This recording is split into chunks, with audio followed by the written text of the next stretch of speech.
Okay, I'm going to talk through how to set up a Logic session for recording your found sounds.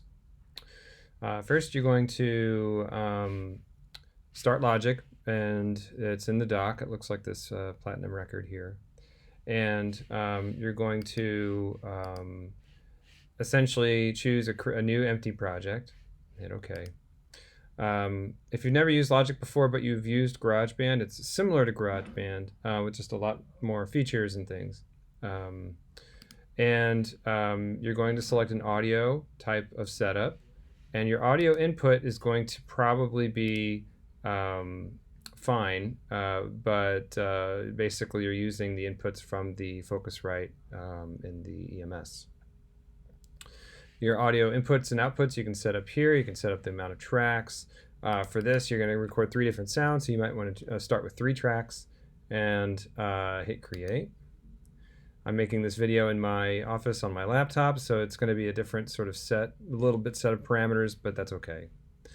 So if you are, whatever you select, your audio source is going to be reflected in your track. You can resize tracks by dragging them around in this way. Sometimes it's easier to see everything. If you double click on the name of the track, you can rename it. So for instance, you can name this one, if you're recording a piece of paper, you can do that. If you're recording a jar of pennies, you're recording, I don't know, gosh, whatever else, a spring, you can label them so that when you make recordings into those tracks, your regions are also labeled properly. So this is a good way to stay organized. You can then go over here to the left side, and it defaults to this sort of view where you're seeing your input and output strips like a mixer on the left and your timeline on the right. So your first strip here is the input section of your mixer, basically. And it's telling you what the input source is, whether it's mono or stereo. This tiny little circle toggles between stereo and mono of the track type.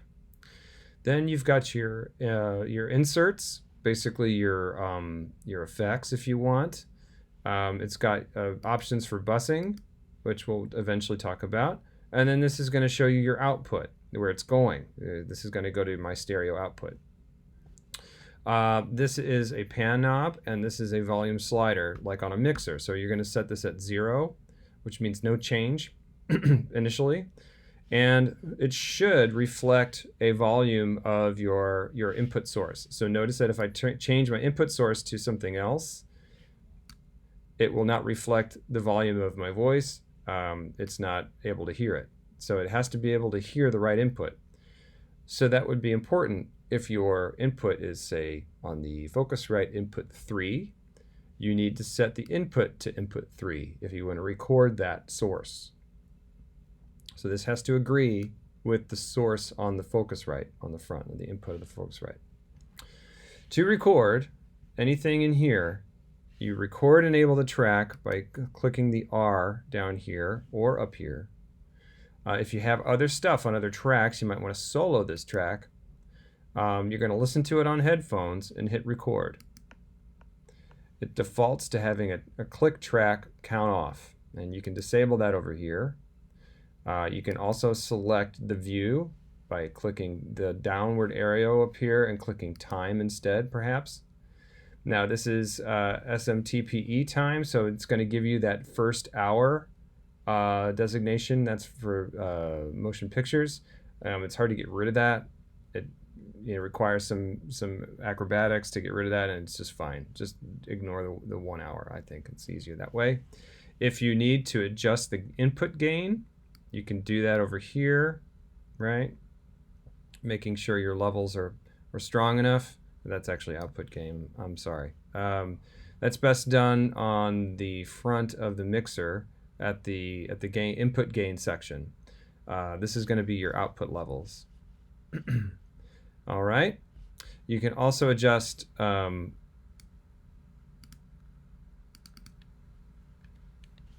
I'm sorry, I got sidetracked. All right, I'm making a video. So if you click stop, you now have your region. You also have it labeled according to the source here, right? It says paper. And so this is my first region made with the paper, okay? Basically, that's all there is to it. To bounce this to an audio file, you select this, and you can either control click or right click. Basically, you can hold down control and say export as audio file, and it'll export that one track as a file, as an AIFF file, to the desktop or wherever you tell it to go. And so you're going to do that and say export. And then on your wherever you save it, I saved mine to the desktop, it'll give me a audio file of my track.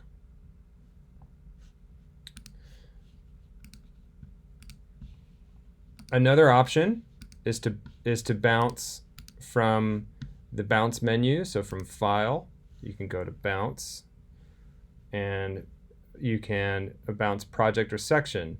Now that'll bounce the whole thing. So you want to maybe solo this track. Before you do that, go to bounce. Bouncing in place or bouncing regions or tracks in place will keep it in the session.